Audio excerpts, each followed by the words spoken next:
ಸಾಕಷ್ಟು ಜನರಿಗೆ ಆತಂಕ ಕೂಡ ಇಲ್ಲ. BPL APL ಬಗ್ಗೆ ಆತಂಕ ಪಡ್ತಕ್ಕಂಥ ಅವಶ್ಯಕತೆ ಇಲ್ಲ. ಇದು ಬಹಳ ವರ್ಷಗಳಿಂದ ಕೆಲವು ಜನ ಸರ್ಕಾರಕ್ಕೆ BPL ಮಾನದಂಡಗಳನ್ನು ಉಲ್ಲಂಘನೆ ಮಾಡಿ ಕೆಲವಷ್ಟು ಜನ BPL ಕಾರ್ಡನ್ನು ಪಡೆದಿದ್ರು. ಅದು ಯಾವಾಗ ಅವರ ಇದು ಜಾಸ್ತಿ ಆಯ್ತು ಪ್ರಮಾಣ, ಅದು ಬರುತ್ತೆ. ಇದೊಂದು ದೊಡ್ಡ ಹಗರಣ, ಸ್ಕ್ಯಾಂಡಲ್. ಇದು ಯಾವಾಗ ಈ ಅರಸೀಕೆರೆನಲ್ಲಿ 1 ಲಕ್ಷ ಕುಟುಂಬ ಇದೆ ಅಂದ್ರೆ 1,10,000 BPL ಕಾರ್ಡ್ ಇದಾವೆ ಅಂತ ಅಂದ್ರೆ ಅಲ್ಲಿಗೆ ಅವ್ಯವಹಾರ ಆಗಿದೆ ಅಂತ ಅಲ್ವಾ? ಅದು ಗೊತ್ತಾಯ್ತು. ಈಗ ಕರ್ನಾಟಕ ರಾಜ್ಯದಲ್ಲಿ ಇರ್ತಕ್ಕಂಥ ಕುಟುಂಬಗಳ ಸಂಖ್ಯೆ ಎಷ್ಟು, ಅದರಲ್ಲಿ APL ಸಂಖ್ಯೆ ಎಷ್ಟು, BPL ಸಂಖ್ಯೆ ಎಷ್ಟು ಅಂತ ಪರೀಕ್ಷೆ ಮಾಡಿದಾಗ ಎಲ್ಲಿ ಮೋಸ ಆಗಿದೆ. ಇದನ್ನು ಏನಾದರೂ ಮಾಡಿ ಯಾರು ಟ್ಯಾಕ್ಸ್ ಪೇಯರ್ಸ್ ಇದ್ದಾರೆ, ಯಾರು ಸರ್ಕಾರಿ ನೌಕರಿದ್ದಾರೆ, IAS IPS ಆಫೀಸರ್ಸು, ಇಂಥವ್ರ ಮನೆಗೆಲ್ಲ BPL ಕಾರ್ಡ್ ಹೋಗೋದು ಅಂತ ಅಂದರೆ ಎಲ್ಲೋ ಒಂದು ಕಡೆ ಅದು ಮಾನದಂಡವನ್ನು ಸರ್ಕಾರದಲ್ಲಿ ಬಡವರಿಗೆ ಸಿಕ್ಕಬೇಕಾದಂಥ ಸತ್ತು. ಇನ್ನು BPL ಕಾರ್ಡ್ ಹೋಲ್ಡರ್ಸ್ಗೆ ಹೆಚ್ಚಿನ ಸೌಲಭ್ಯ ಕೊಡಿ ಅಂತ ಕೇಳಿ. ಈಗೇನು ಅನ್ಯಾಯವಾಗಿ ಅಕ್ರಮವಾಗಿ ಪಡೆದಿರ್ತಕ್ಕಂಥ BPL ಕಾರ್ಡಿನ ಹಣನ ಸವಲತ್ತುಗಳನ್ನು ಉಳ್ತಕ್ಕಂಥವ್ರಿಗೆ ಭಾಳ ವರ್ಷಗಳ ಹಿಂದೆ ಕೊಟ್ಟಿರ್ತಕ್ಕಂಥದ್ದು ಈಗ ಇನ್ನೂ ಹೆಚ್ಚಿಗೆ ಕೊಡಲಿ ಸವಲತ್ತುಗಳನ್ನು. ಆದರೆ ಎಲ್ಲರೂ ಒಂದೇ ಅನ್ನೋದಾದರೆ ಟ್ಯಾಕ್ಸ್ ಪೇಯರು, ಇನ್ಕಮ್ ಟ್ಯಾಕ್ಸ್ ಕಟ್ಟರೂ ಒಂದೇ, 2 ಲಕ್ಷ 3 ಲಕ್ಷ ಸಂಬಳ ತಗೊಳೋರು ಒಂದೇ, ಗುಡಿಸ್ಲಲ್ಲಿರೋನು ಒಂದೇ ಅಂದರೆ ಇದಕ್ಕೆ ಯಾತ್ಗೆ ಈ ರೀತಿ BJP ಅವರು ಅರಿ ಬೀಳ್ತಾರೋ ನನಗೆ ಗೊತ್ತಿಲ್ಲ. ಎಲ್ಲ ಯಾರೇ ಸರ್ಕಾರ ನಡೆಸಲಿ, ಇದು ಅನ್ಯಾಯ ಆಗಿದೆ, ಎಲ್ಲೋ ಒಂದು ಕಡೆ ಸ್ಕ್ಯಾಂಡಲ್ ಆಗಿದೆ.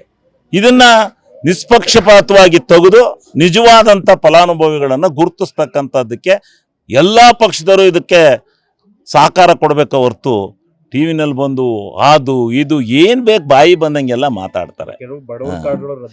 ಬಡವರ ಕಾರ್ಡ್ಗಳು ರದ್ದಾದ್ರೆ ಪ್ರಾಣ ತಕ್ಕತ್ತೀವಿ, ಬಿಡೋದಿಲ್ಲ. ಇಲ್ಲೇ ಬಂದು ತಾಲೂಕ್ ಆಫೀಸ್ ಮುಂದೆ ಕೂತ್ಕೊಂಡು ಒಬ್ಬನೇ ಒಬ್ಬ ನಿರಾಪರಾಧಿಗೆ ಏನಾದರೂ ತಪ್ಪಿದ್ರೆ ಅವನು ನಿಜವಾದ ಫಲಾನುಭವಿ ಅಂತೇಳಿ ಗೊತ್ತಾದ್ರೆ ನಾವಿದ್ದೀವಿ ಶಾಸಕರುಗಳು, ನಾವಿಲ್ಲಿ ಇನ್ನೂ ಏನೂ ಆಗಿಲ್ಲ. ತಾಲೂಕ್ ಆಫೀಸ್ ಮುಂದೆ ಮುಖಾಮಾಕಿ ಅವ್ರಿಗೆಲ್ಲ ನಾವು ಆ ಕಾರ್ಡ್ಗಳನ್ನು ಕೊಡಿಸ್ತಕ್ಕಂಥ ಕೆಲಸ ನಾವು ಮಾಡ್ತೀವಿ. ಈಗ ಮೊನ್ನೆ ದಿವಸ ನನ್ನ ಮನೆಗೆ ಒಂದು ಬಂತು, ಗಾರ್ಮೆಂಟ್ಸಿಗೆ ಹೋಗ್ತಾರೆ ಒಂದು ಮಗು, ಆ ಮಗುಗೆ ಇದನ್ನು ಹಾಕ್ತಾರೆ, ಅಕೌಂಟ್ಗೆ ದುಡ್ಡನ್ನು 13,000 ರೂಪಾಯಿ ಅಕೌಂಟ್ಗೆ ಹಾಕಿದ್ದಾರೆ. ಅದೇನು ಅಕೌಂಟಲ್ಲಿ ಕಟ್ಟಾಯಿತೆ. ಅಕೌಂಟಲ್ಲಿ ಕಟ್ಟಾದಾಗ ಅವ್ರಿಗೆ ಇಷ್ಟು ಅಮೌಂಟ್ ಬರುತ್ತೆ ಅಂತ ಹೇಳ್ಬಿಟ್ಟು ಅವರ ಕಾರ್ಡನ್ನು ತೆಗೆದಿದ್ರು. ಇಲ್ಲ, ಅವ್ರ ಕಾರ್ಡ್ ಕೂಡ್ದು, ಯಾವುದೇ ಕಾರಣದಿಂದ ಅವ್ರದ್ದೆಲ್ಲ ತೆಗೆಯೋದು. ಇನ್ಕಮ್ ಟ್ಯಾಕ್ಸ್ ಪೇಯರ್ಸೇ ಬೇರೆ ಇದ್ದಾರೆ, ಇನ್ಕಮ್ ಟ್ಯಾಕ್ಸ್ ಕಟ್ಟರೆ ಬೇರೆ ಇದ್ದಾರೆ. ಸರ್ಕಾರಿ ನೌಕರರು ಎಷ್ಟು ಜನ ಇದ್ದಾರೆ ಅವ್ರನ್ನ ಬೇಕಾರೆ ಇನ್ನೂ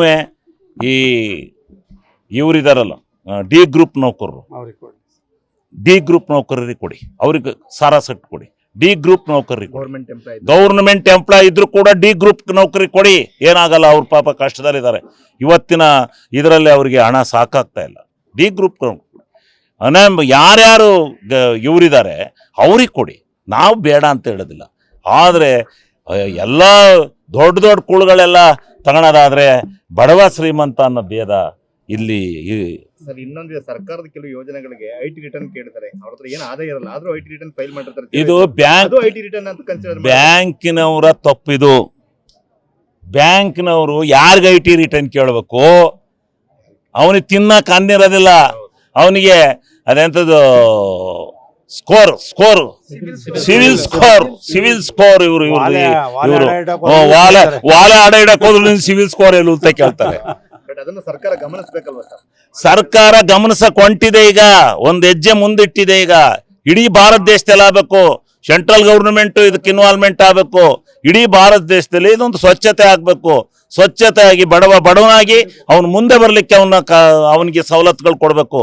ಶ್ರೀಮಂತರಿಗೆ ಕೊಟ್ಟು ಸವಲತ್ತನ್ನ ಮತ್ತೆ ಮುಂದಕ್ಕೆ ತರ್ತಕ್ಕಂಥದ್ದಲ್ಲ. ಅದಕ್ಕೋಸ್ಕರ ನಡೀತಕ್ಕಂಥ ಯುದ್ಧ ಇದು. ಇದೊಂದು ಒಳ್ಳೆ ಇದನ್ನು ಕೆಣಕಿದ್ದಾರೆ.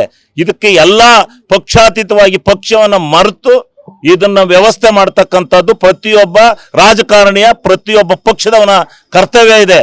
ಅದನ್ನ ಬಿಟ್ಟು ಇವರು ನಾಟಕಕ್ಕೋಸ್ಕರ ಬಂದು ಟಿವಿ ಮುಂದೆ ಕೂತ್ಕೊಂಡು ಹಂಗಾಯಿತೆ ಜನಗಳೆಲ್ಲ ಇದು BPL ಕಾರ್ಡ್ ತೆಗಿತಾರೆ. BPL ಕಾರ್ಡ್ ಯಾತ ಬಡವರು ತೆಗಿತಾರ್ರಿ?